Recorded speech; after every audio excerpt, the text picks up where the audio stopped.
Bonjour à tous et bonne fête du travail. En ce 1er mai, on n'a pas de muguet avec Paul, mais on vous a prévu une nouvelle histoire qui s'appelle Pourquoi pas moi, qui est très sympa. Et Paul, comme d'habitude, j'aimerais te demander ton avis sur cette histoire. Qu'est-ce que tu en penses, Paul? Qu'est-ce que tu pourrais nous dire? C'est Qu'est-ce que tu dur. pourrais nous dire sur cette histoire? Oh, je dis tout le temps. Je dis tout le temps, oui. Et, Alors, et ben, ce livre, vous n'avez jamais abandonné à persévérer. ah oui, il apprend effectivement à pas abandonner et à persévérer.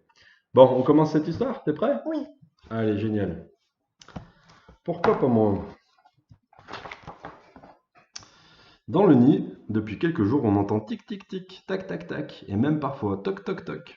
Très fiers, papa et maman Passereau couvaient du regard les poussins qui, un à un, perçaient leurs coquilles. Ils se hâtaient d'en sortir, nus et tremblants. Aussitôt, ils ouvraient leur bec et engloutissaient les insectes que leur mère y déposait. Tout cela était dans l'ordre des choses.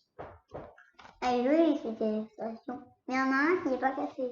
Pas encore, mais il y en a un peu à part. Mais quand vint le tour du dernier, on n'entendit ni tic-tic, ni tac-tac, et encore moins toc-toc. Il y eut juste un grand tchac qui envoya valser le chapeau de l'œuf à l'autre bout du nid. Une tête ébouriffée émergea, cligna des yeux et examina ce qui se trouvait autour d'elle. Ça alors, s'exclama maman Passereau. Il n'est pas nu et aveugle comme les autres. Quel bec puissant, s'émerveilla papa Passereau. Dur comme un caillou, tranchant comme un silex. Le petit dernier les fixa en souriant, et il resta dans l'œuf. C'est drôle. Il regarda attentivement à droite, à gauche, au-dessus de lui, en dessous, puis recommença. Cela aurait pu durer des heures. Mm.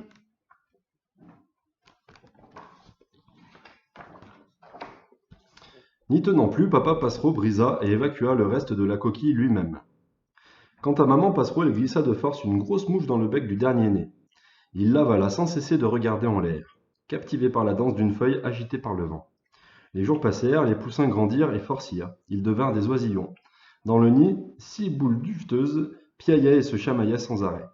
Le dernier, lui, demeurait silencieux. Il regardait, il écoutait et il rêvait. On ne sait pas dans quoi il rêve. Oui, Non, ils disent pas.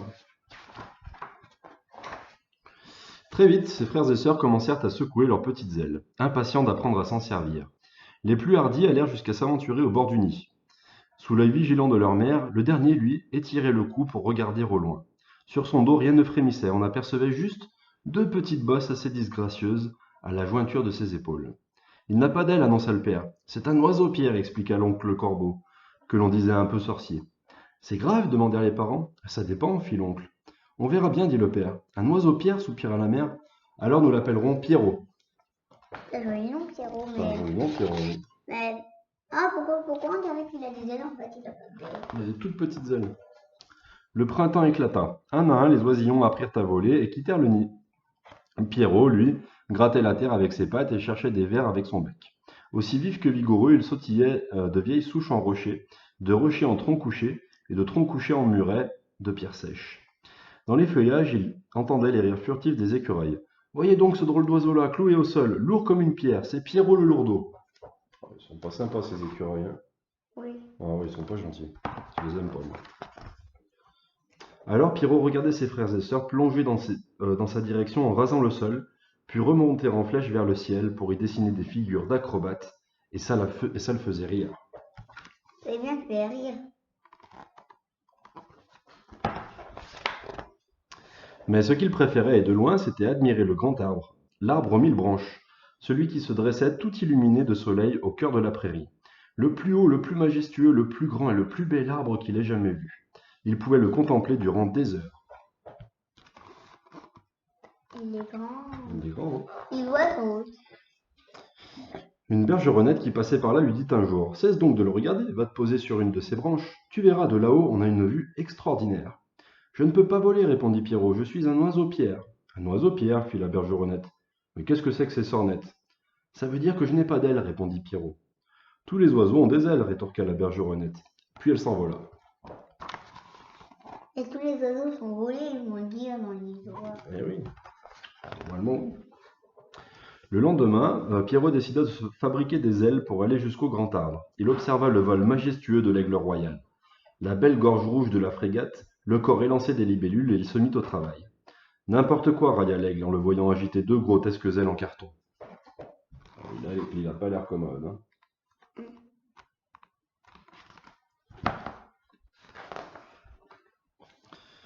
Fais donc attention où tu vas, lui cria un perroquet furieux. Tu as failli m'atterrir dessus. Oh, pas content non plus, le perroquet. Elle est jolie. Oui. Non, mais pour qui se prend-il, celui-là, se moquèrent les écureuils. Vous avez déjà vu un caillou voler? Il ferait mieux d'apprendre à nager. Dépité, Pierrot alla s'asseoir au bord du ruisseau. Une grive, qu'il avait regardé faire sans rien dire, vient se poser à ses côtés. Que t'arrive-t-il demanda-t-elle doucement. Je suis un oiseau-pierre, expliqua Pierrot. Ça veut dire que je n'ai pas d'aile. Jamais je ne pourrai aller dans le grand arbre. Voyez-vous ça? Mais tous les oiseaux ont des ailes. Grimpe sur mon dos, ordonna la grive. La grive, et on voit les vilains écureuils moqueurs. Bon, il ne les a pas. Pierrot obéit et aussitôt ils décollèrent. Émerveillé et terrifié à la fois, Pierrot osait à peine ouvrir les yeux. C'était la première fois de sa vie qu'il s'élevait dans les airs. Le vent sifflait à ses oreilles. Il s'engouffra par son bec entr'ouvert et fila jusque dans sa poitrine qui se gonfla comme un ballon de fête foraine. Mon cœur va exploser, pensa Pierrot.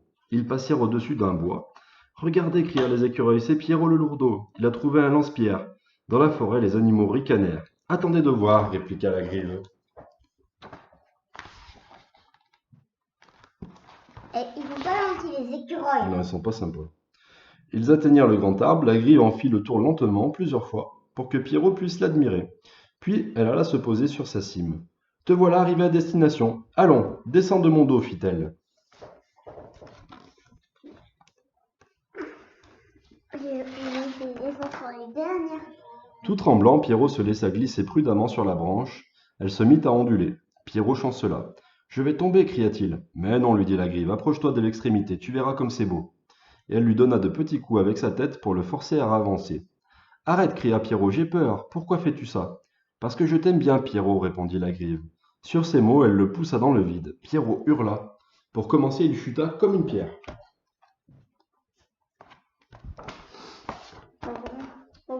Mais très vite, il se produisit une chose étrange. Les deux petites bosses de son dos se mirent soudain à le chatouiller. Il les sentit se gonfler comme des bourgeons, et brusquement, elles se déployèrent comme des coquelicots. Je vole, s'écria Pierrot en remontant dardard vers les nuages. Je vole! Il vit alors venir vers lui un gros oiseau noir. C'était l'oncle Corbeau. Regarde, lui lança-t-il triomphant, tu avais dit que je ne pouvais pas voler. Jamais de la vie, répondit son oncle. Tu es le seul à avoir prononcé ces mots? Vraiment, s'étonna Pierrot. Oui, et tu y as cru. Alors tes ailes t'ont obéi, elles sont restées cachées.